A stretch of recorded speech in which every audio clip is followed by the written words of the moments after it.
following the cancellation of a 3D crossover project titled Capcom Fighting All-Stars in 2003, the development team salvaged their assets and transitioned to a traditional 2D engine. On today's video, we'll be doing the review on Capcom Fighting Evolution. Capcom Fighting Evolution is a fighting game developed and published by Capcom, and serves as a crossover between the Street Fighter, Darkstalkers, and Red Earth series. It was first released in Japanese arcades on the 8th of October 2004, then worldwide for the PlayStation 2 and Xbox. 14 reasons we'll be giving why this fight didn't evolve. 1. This is easily the laziest fighting game Capcom has ever produced.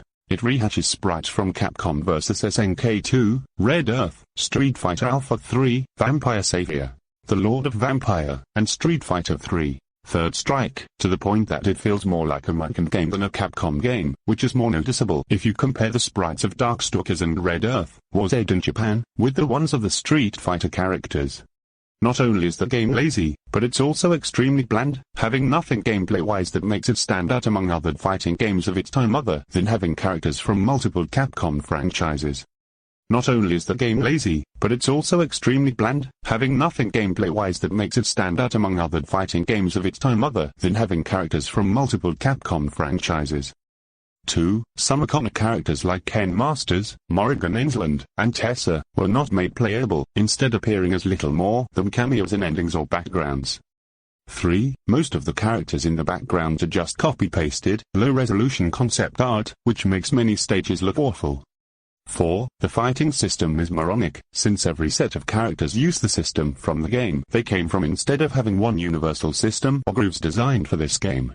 Not only is this a stupid move, but it also makes the game really unbalanced by default. 5. Pyron is a really easy final boss. He already wasn't a big deal in the Darkstalkers games, but here, he is just lame.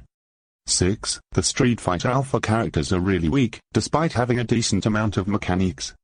7. Shinkema is a secret boss, but he is literally the same as in CVS2, which shows another sign on how lazy the game is. And even worse, getting to fight him is easier said than done, as due to the inconsistent AI, it's really easy to lose a round. 8. Despite the rehash of sprites from Capcom vs SNK 2, some characters are missing moves from that game. For example, Guile no longer has his Sonic Hurricane. 9. The input commands for Shinkema's Raging Demon and Demetra's Midnight Bliss rarely work properly. 10. The AI is inconsistent. With some characters, the CPU tends to act extremely aggressively, while with others, they barely defend themselves and can be beaten with almost no effort. For example, against Ryu, Pyron is easy and barely does anything, while against Sakura, he becomes insanely annoying. 11. There is a severe lack of gameplay modes apart from arcade, versus, and training, which is unacceptable for a Capcom fighting game. 12. The endings are lazy. They're just pictures done by Den, with no animations or cutscenes at all. 13. Thanks to this game being a flop, Capcom stopped developing fighting games for 4 years until they made Street Fighter 4, and never made a crossover game with their own IPs ever again.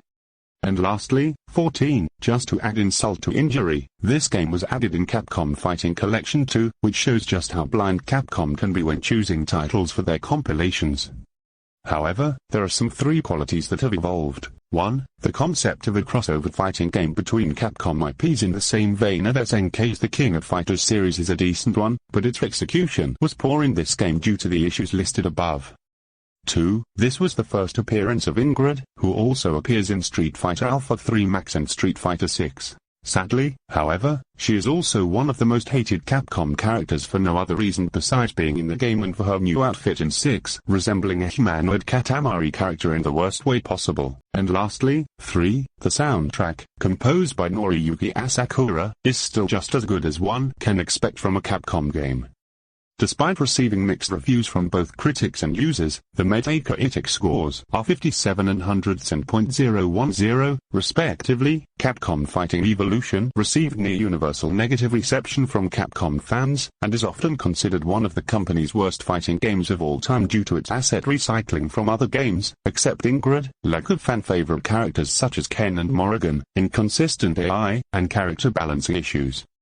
Due to the game's commercial failure, Capcom didn't make any more fighting games until Street Fighter 4, which revitalized the company and the series.